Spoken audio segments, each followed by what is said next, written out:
ಓಂ ಶ್ರೀ ಗುರು ಬಸವಲಿಂಗಾಯ ನಮಃ. ಸರ್ವರಿಗೂ ಶರಣು ಶರಣ. ಗಾದೆಗಳು ಸುಮ್ಮನೆ ಹುಟ್ಟಿಕೊಂಡಂತಹವಲ್ಲ. ವೇದಗಳು, ಉಪನಿಷತ್ತುಗಳು ಏಕಾಂತದಲ್ಲಿ ತಪಸ್ಸು ಮಾಡುವಾಗ ಹುಟ್ಟಿಕೊಂಡ್ರೆ, ಗಾದೆಗಳು ಜೀವನದ ತಪಸ್ಸಿನಲ್ಲಿ ಹುಟ್ಟಿದಂತ. ಅಂದ್ರೆ ಸಾಮಾನ್ಯವಾಗಿ ಗಾದೆಯನ್ನ ರಚಿಸಿದವರು ಜೀವನವನ್ನ ಪ್ರೀತಿಸಿದವರು, ಜೀವನದ ಜೊತೆಗಿದ್ದಂಥವರು, ಕಷ್ಟ ಸುಖಗಳನ್ನ ಉಂಡಂತ, ವೇದ ಉಪನಿಷತ್ತುಗಳನ್ನ ಹೇಳುವಾಗ ಅವರು ಕಷ್ಟಪಟ್ಟವ್ರೆ, ಅವರು ಜೀವನವನ್ನು ಉಂಡಂಥವ್ರೆ. ಆದ್ರೆ ಅವರು ಅದಕ್ಕಾಗಿ ನಿಂತವರು, ಅದಕ್ಕಾಗಿ ಜೀವನವನ್ನು ಸಮರ್ಪಿಸಿದವರು. ಆದ್ರೆ ಗಾದೆಗಳನ್ನು ರಚಿಸಿದವರು ಗಾದೆಗಳನ್ನು ರಚಿಸೋದಕ್ಕಾಗಿಯೇ ಬಾಳ್ದವರಲ್ಲ. ಬಾಳಿನ ಪ್ರತಿಫಲವಾಗಿ, ಬಾಳಿನ ಅನುಭವವಾಗಿ ಹುಟ್ಟಿ ಬಂದಂತಹವು ಗಾದೆಗಳು. ಆ ಗಾದೆಯನ್ನೇ ಹೇಳುವ, ಗಾದೆಯ ಮಹತ್ವವನ್ನು ಹೇಳುವ ಒಂದು ಗಾದೆ ಇದೆ, ನಿಮಗೆ ಗೊತ್ತಿರಬೇಕು. ವೇದ ಸುಳ್ಳಾದರೂ, ಗೊತ್ತಿದೆಯಲ್ಲ, ಗಾದೆ ಸುಳ್ಳಾಗೋದಿಲ್ಲ. ಒಂದು ವೇಳೆ ವೇದ ಸುಳ್ಳಾದರೂ ಆಗಬಹುದು, ಆಗ್ತಾವ. ಯಾಕಂದ್ರೆ ವೇದಗಳು ಎಲ್ಲಾ ಕಾಲಕ್ಕೂ ಎಲ್ಲಾ ರೀತಿಯ, ಒಟ್ಟು ವೇದಗಳು ಅಂತ ಅಷ್ಟೇ ಅಲ್ಲ, ಧರ್ಮಶಾಸ್ತ್ರಗಳು ಎಲ್ಲಾ ಕಾಲಕ್ಕೂ ಎಲ್ಲಾ ಸಂದರ್ಭಕ್ಕೂ ಅನ್ವಯ ಆಗಲ್ಲ. ಗಾದೆಗಳು ಕೂಡ ಎಲ್ಲಾ ಸಂದರ್ಭಕ್ಕೂ ಎಲ್ಲಾ ಗಾದೆಗಳು ಅನ್ವಯ ಆಗಲ್ಲ. ಆದ್ರೆ ಸಾರ್ವಕಾಲಿಕ ಸತ್ಯ ಆಗ್ತಾವ. ಅಂತಹ ಆರೋಗ್ಯದ ವಿಷಯದಲ್ಲಿ ಹುಟ್ಟಿಕೊಂಡಂತಹ ಒಂದು ಗಾದೆ, ಉಗುರಲ್ಲಿ ಹೋಗೋದಕ್ಕೆ ಕೊಡ್ಲಿ ತಗೊಂಡ್ರು. ಗೊತ್ತಿದೆ ನಿಮ್ಗೆ, ಉಗುರಲ್ಲಿ ಹೋಗೋದಕ್ಕೆ ಕೊಡ್ಲಿ ತಗೊಂಡ್ರು. ಯಾವುದೋ ಒಂದು ಪದ್ಧತಿಯನ್ನೇ ನಾವು ಅಂತಿಮ, ಅದೇ ಸತ್ಯ, ಇನ್ನು ಬೇರೆ ಪದ್ಧತಿಗಳೆಲ್ಲ ವ್ಯರ್ಥ, ಅರ್ಥವಿಲ್ಲದ್ದು, ಸುಳ್ಳು ಅನ್ಕೊಂಡ್ರೆ ಈ ಉಗುರಲ್ಲಿ ಹೋಗೋದಕ್ಕೆ ಕೊಡ್ಲಿ ತಗೋಬೇಕಾಗತ್ತೆ. ಅಂದ್ರೆ ಶರೀರದಲ್ಲಿ ಏನೋ ಒಂದು ಗಂಟಾಗಿದೆ ಅಂತ ಇಟ್ಕೊಳ್ಳಿ. ಆ ಶರೀರದಲ್ಲಿ ಗಂಟು ಯಾಕಾಯ್ತು?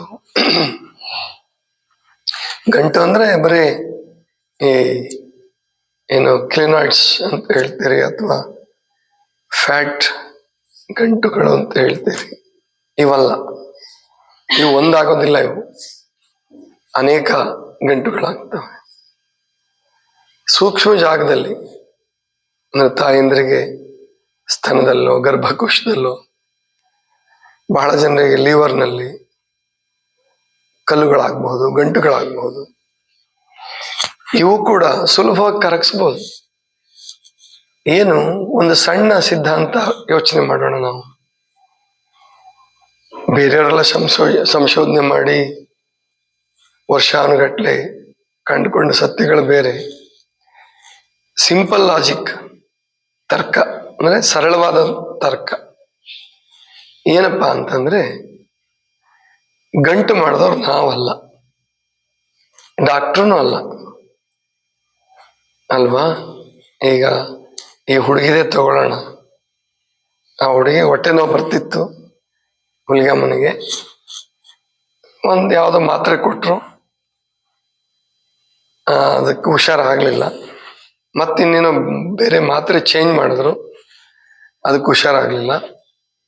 ಮತ್ತೆ ಹಂಗಾದ್ರೆ ಇದು ದೊಡ್ಡ ಕಾಯಿಲೆನೇ ಇರಬೇಕು, ಇದಕ್ಕೆ ನಾವು ಚುಚ್ಚಬೇಕು, ಅದನ್ನ ತಕ್ಕೋಬೇಕು, ಬಯಾಪ್ಸಿ ಅಂತ ಕರೀತಾರೆ. ಅದರದ್ದು ಫ್ಲೂಯಿಡ್ ಲಿಕ್ವಿಡ್ ಇರುತ್ತೆ, ಅದನ್ನ ಮೇಲ್ಭಾಗದಲ್ಲಿ ಆದ್ರೆ ಕಟ್ ಮಾಡಿ ಇದನ್ನೇ ಕಳಿಸ್ಕೊಡ್ತಾರೆ. ಏನ ಗಂಟಿನ ಒಂದು ಭಾಗವನ್ನು ಪಾರ್ಟನ್ನು ಸಣ್ಣ ಪಾರ್ಟನ್ನು ಕಳಿಸ್ಕೊಡ್ತಾರೆ. ಈ ಒಳಗಡೆ ಭಾಗದಲ್ಲಾದ್ರೆ ಅದರಲ್ಲೂ ಲಿವರ್ಲಾದ್ರೆ ಚುಚ್ಚಿಬಿಟ್ಟು ತೆಗಿತಾರೆ. ಚುಚ್ಚೋದಾಗ ಎಷ್ಟು ಕಷ್ಟ, ಎಷ್ಟು ಸಂಕಟ ಅಂತ ಯೋಚನೆ ಮಾಡ್ಬೇಕಲ್ಲ. ಯಾರು ಅದನ್ನು ಕಂಡು ಹಿಡಿದ್ರೋ ಅಥವಾ ಹೇಳ್ಕೊಟ್ರು, ಅದನ್ನ ಆ ಹುಡುಗಿಗೆ ಆಗ್ತಕ್ಕಂಥ ಬೇನೆ ನೋವು ಏನು, ಎಷ್ಟು ಹಿಂಸೆ ಆಗ್ಬೋದು.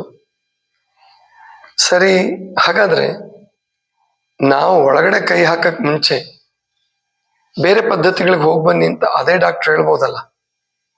ಈಗ ನಮ್ಮ ಕೈಲಿ ಆಗದೇ ಇದ್ದದ್ದನ್ನ ಕೆಲವು ನಮ್ಮ ಕೈಲಿ ಆಗಲ್ಲ. ಈಗ ಟೈಪ್ 1 ಶುಗರ್ ಇದೆ, ನಮ್ಮದ್ರಲ್ಲಿ ಏನು ಮಾಡಕ್ ಬರಲ್ಲ. ಆ ಮಕ್ಕಳಿಗೆ, ಸಣ್ಣ ಮಕ್ಕಳಿಗೆ ಆಗ್ತಕ್ಕಂಥದ್ದು ಅದು ಇನ್ಸುಲಿನೇ ಅನಿವಾರ್ಯ. ಅವಾಗ ನಾವು ಕೈ ಹಾಕಲ್ಲ ಅದಕ್ಕೆ. ಇನ್ಸುಲಿನ್ ತಗೊಳ್ಳಿ, ಏನು ಮಾಡೋಕ್ಕಾಗಲ್ಲ, ಕೊಡಿಸಿ ಅಂತ ಹೇಳ್ತೀವಿ. ನಮ್ಮ ಹತ್ರ ಬರೋದೇ ಇಲ್ಲ ಅಂತ ಕೇಸ್ಗಳು ಬಹಳಷ್ಟು ಬರಲ್ಲ.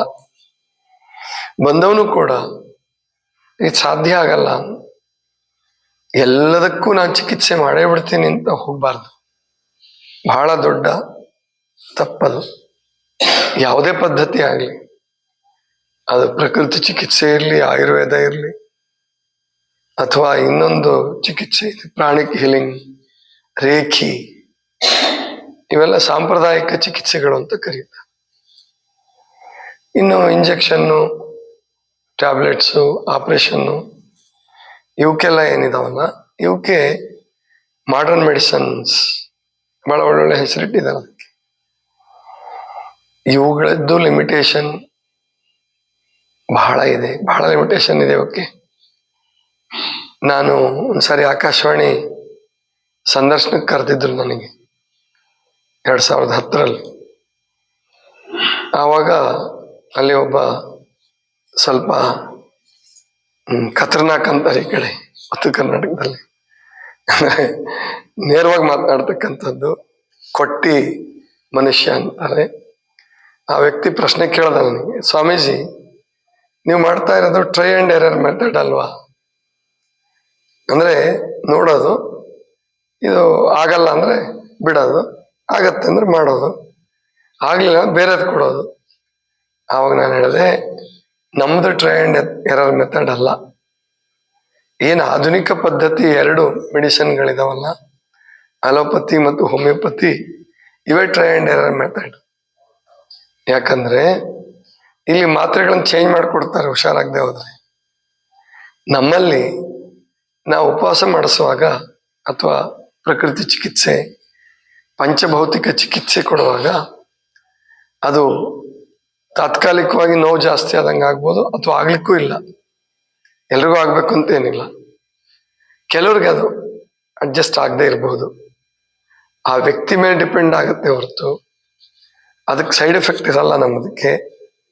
ಜೊತೆಗೆ ಇದು ಸಾವಿರಾರು ವರ್ಷಗಳಿಂದ ಕೋಟ್ಯಂತರ ಜೀವಿಗಳ ಮೇಲೆ ಯಶಸ್ವಿಯಾದಂತಹ ಚಿಕಿತ್ಸೆ ನಾವು ಕೊಡ್ತಾ ಇರ್ತಕ್ಕಂಥ.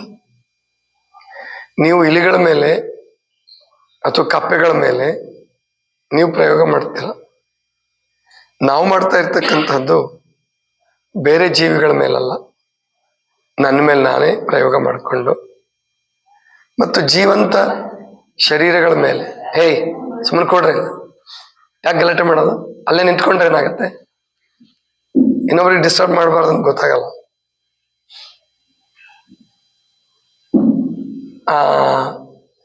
ಏನು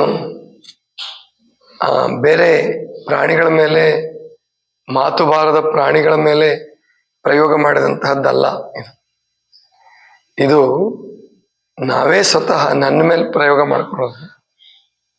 ಅಥವಾ ಏನು ಆದಿಕಾಲದಲ್ಲಿ ಚರಕ, ಸುಶ್ರುತ, ಅಥವಾ ಇದರ ಮೂಲ ಪುರುಷ ಧನವಂತ್ರಿ, ಇವರೆಲ್ಲ ಏನು ಪ್ರಯೋಗ ಮಾಡಿದಾರಲ್ಲ, ಇದು ಅವ್ರ ಮೇಲೆ ಅವರೇ ಪ್ರಯೋಗ ಮಾಡ್ಕೊಂಡಂತ. ಅಥವಾ ಅವ್ರ ಹತ್ರ ಏನ್ ಬರ್ತಾರಲ್ಲ ರೋಗಿಗಳು, ಅಂದ್ರೆ ತೊಂದರೆಗೀಡಾದಂತಹವರು, ಅವರೇ ಪ್ರಯೋಗ ಮಾಡಿ ಅವ್ರ ಮೇಲೆ ಕೊಟ್ಟು ಅವ್ರಿಗೆ ಹುಷಾರಾದಾಗ ಬೇರೆಯವ್ರಿಗೆ ಹೇಳ್ತಾ ಇರ್ತಕ್ಕಂಥದ್ದು. ಆದ್ರಿಂದ ಇದು ಟ್ರೈ ಅಂಡ್ ಎರರ್ ಮೆಥಡ್ ಅಲ್ಲ. ಆದ್ರಿಂದ ಇವತ್ತಿನ ಕಾಲದಲ್ಲಿ ಬಹಳಷ್ಟು ಪ್ರಸಂಗಗಳಲ್ಲಿ ಇದೇ ಆಗ್ತಿರೋದು. ಉಗ್ರಲ್ಲಿ ಹೋಗೋದಕ್ಕೆ ಕೊಡ್ಲಿ ತಗೊಂಡ್ರು ಅನ್ನಂಗೆ ಆಗ್ತಾ ಇದೆ. ಅದಕ್ಕೆ ನಾನು ಎಲ್ರಿಗೂ ಹೇಳೋದು, ನಮ್ಮ ಗುರಿ ನನ್ನನ್ನು ನಾನು ಮೆರೆಸ್ಕೊಳ್ಳೋದು ಆಗ್ಬಾರ್ದು, ಅಥವಾ ಧನ ಗಳಿಸೋದು ಆಗಬಾರ್ದು, ಜೀವನ ಮಾಡೋದು ಆಗಬಾರ್ದು. ಆಮೇಲೆ ನಾವೇನೋ ಕಲ್ತಿರ್ತೀವಿ, ಪುಸ್ತಕದ ಬದನೆಕಾಯಿ ಅಂತ ಹೇಳ್ತಾರೆ, ಅದು ಆಗಬಾರ್ದು. ಕೇವಲ ಪ್ರಮಾಣ ಪತ್ರ ತಗೊಂಡು ಬಂದ ಕ್ಷಣಕ್ಕೇನೆ ಎಲ್ಲದೂ ಮಾಡಿಬಿಡ್ತೀವಿ ಅನ್ನೋದಕ್ಕೆ ಸಾಧ್ಯವಿಲ್ಲ. ಮತ್ತು ಈ ಪದ್ಧತಿಯನ್ನ, ಅಂದ್ರೆ ಆಧುನಿಕ ಪದ್ಧತಿಯನ್ನ ಸಮರ್ಥನೆ ಮಾಡೋರು, ಮತ್ತು ಇಲ್ಲ ನಾವು ಅದು ಬಿಟ್ಟರೆ ಬೇರೆ ಪದ್ಧತಿಗಳೇ ಇಲ್ಲ ಅಂತಕ್ಕಂಥವ್ರು, ಹರ್ಡೇಕರ್ ಮಂಜಪ್ಪನವ್ರು ಬರೆದಂತಹ ಆರೋಗ್ಯ ಜೀವನ ಪುಸ್ತಕ ನಿಮ್ಮೆಲ್ರಿಗೂ ಕೊಟ್ಟಿದ್ದೀವಿ. ಅದನ್ನ ಸುಮಾರು 100 ವರ್ಷಗಳ ಹಿಂದೆ ಬರೆದಂತಹ ಪುಸ್ತಕ ಇದು. ಆವಾಗ ಅವರು ಈ ಚಿಕಿತ್ಸೆಗಳ ಬಗ್ಗೆ ಆಯಾ ವೈದ್ಯರುಗಳೇನೆ, ಆಗಿನ ಕಾಲದಲ್ಲೇನೆ ಆಯಾ ವೈದ್ಯರುಗಳೇ ಏನು ಹೇಳಿದ್ದಾರೆ ಅದನ್ನ ಅವರು ಉಲ್ಲೇಖ ಮಾಡಿದ್ದಾರೆ. ಹರ್ಡೇಕರ್ ಮಂಜಪ್ಪನವರು ಉಲ್ಲೇಖ ಮಾಡಿದ್ದಾರೆ. ಅದನ್ನ ನಾವು ಅರ್ಥ ಮಾಡ್ಕೊಂಡ್ರೆ ಸಾಕು. ಅಂದ್ರೆ ಅದನ್ನು ಓದ್ಕೊಂಡು ಅರ್ಥ ಮಾಡ್ಕೊಂಡ್ರೆ ಸಾಕು. ಇನ್ನು ಪ್ರತ್ಯಕ್ಷ ಪ್ರಮಾಣ ನಡೀತಾ ಇದೆ.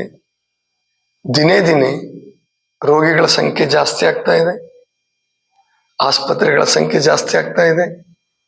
ಜೊತೆಗೆ ನಾವು ಮಾಡಿದ ಸರಿ ಅಲ್ಲ ಅಂತ ಅನೇಕ ಪ್ರಸಂಗಗಳಲ್ಲಿ ಡಾಕ್ಟರ್ಗಳೇ ಒಪ್ಕೊಳ್ತಾ ಇದ್ದಾರೆ. ಎಷ್ಟೋ ಡಾಕ್ಟರ್ಗಳ ಮೇಲೆ, ಎಷ್ಟೋ ಔಷಧಿಗಳ ಮೇಲೆ ಕೇಸ್ ಆಗಿದೆ. ಇದನ್ನೆಲ್ಲ ನಾವು ಗಮನಿಸ್ಕೊಂಡಾಗ ಅದರಲ್ಲಿ ಹುರುಳು ಇಲ್ವೇ ಇಲ್ಲ ಅಂತ ನಾನು ಹೇಳಲ್ಲ.